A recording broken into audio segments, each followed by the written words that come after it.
नमस्कार दोस्तों, आज मैं आपको बताने वाला हूं भाजपा के लोकसभा प्रत्याशी के लोगों के द्वारा की गई एक धोखाधड़ी के बारे में। जी हां, इसके साथ ही जब इस पूरे मामले की जानकारी इन नेताजी को दी गई तो उन्होंने भी इस बात को अनसुना कर दिया, साथ ही अपना पक्ष भी नहीं रखा।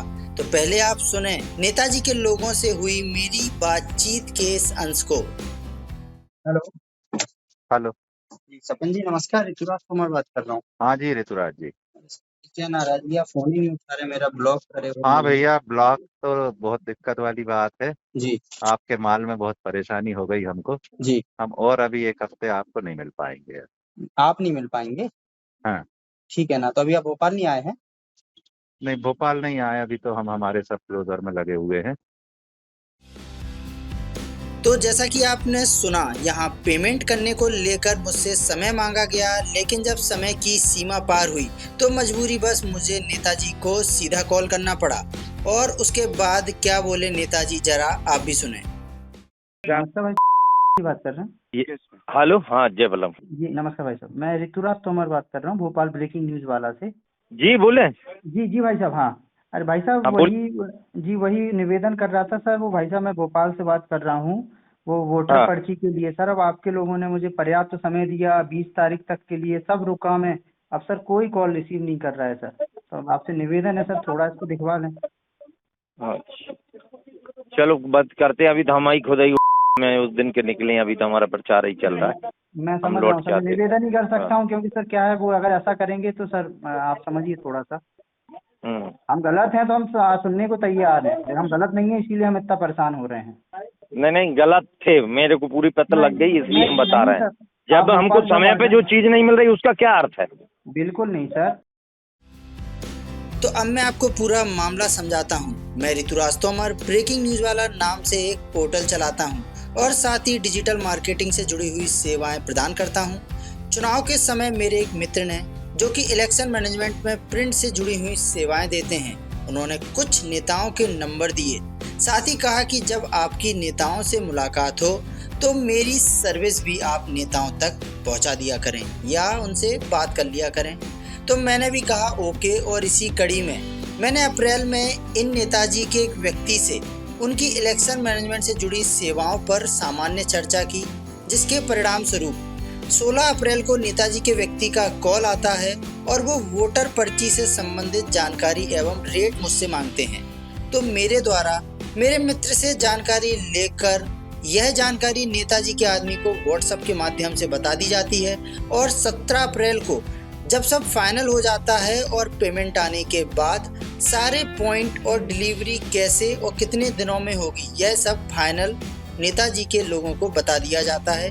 यहाँ पहला ऑर्डर उनके द्वारा कलर वोटर पर्ची का दिया गया था, जो कि 17 अप्रैल को दिया गया था, और कमिटमेंट के मुताबिक मुझे 4 दिनों में यानी कि 21 अप्रैल को डिलीवरी करनी थी।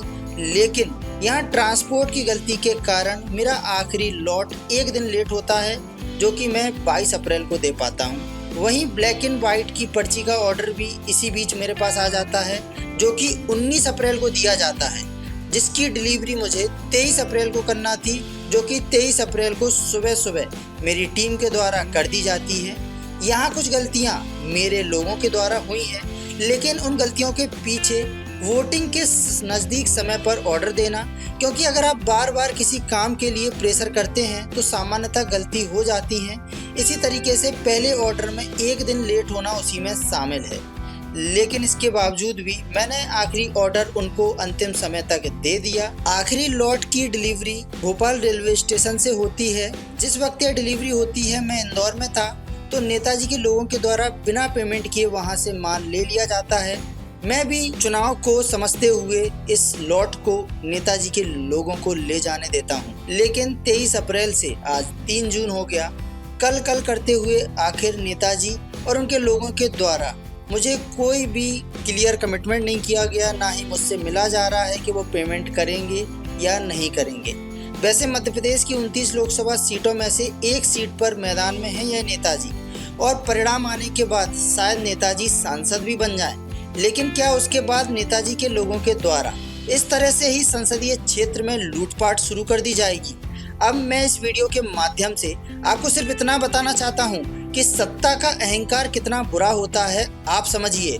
और अगली वीडियो में आपको बताऊंगा कि आखिर कौन है वो नेता जिसके द्वारा यह घटना की गई या जिनके लोगों के द्वारा यह घटना की गई, और नेताजी के द्वारा इस पूरे मामले पर मौन साध लिया गया, और कितना पेमेंट अभी बाकी है यह भी मैं आपको बताऊंगा। वीडियो खत्म होने के साथ ही मैं आपको नेताजी के नाम की एक हिंट देके जाता हूं। अगर आप इसको गैस कर पाएँ तो हमें कमेंट करके ज़रूर बताएं। नेताजी को सफ़ेद रंग के गमछे से बहुत प्यार है और वो एक कमांडो की तरह इस सफ़ेद गमछे का उपयोग करते हैं। अगली वीडियो में मैं इस पूरी घटना का और अधिक विस्तार से खुलासा करूंगा। आप अपनी राय कमेंट करके बताएं कि क्या भाजपा के राज में आपके साथ भी इस तरह से कोई घटना घटी है।